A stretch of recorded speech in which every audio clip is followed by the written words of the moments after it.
Hey guys, welcome back. In this video, I'm going to show you the characteristics of a cell.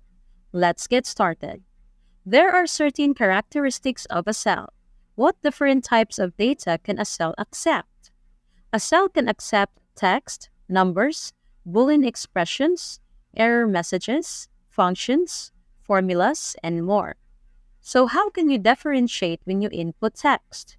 For instance, if I input this text, it appears on the left-hand side. If I input a number, it appears on the right-hand side. Whereas if I input a Boolean expression, it appears in the middle. Similarly, if I input false, it's positioned in the middle. This positioning helps identify whether it's a text, a number, or a Boolean expression. Likewise, if I input an error message, let's say equals 1 divided by 0, I'll obviously get an error as the result, such as cannot divide by 0.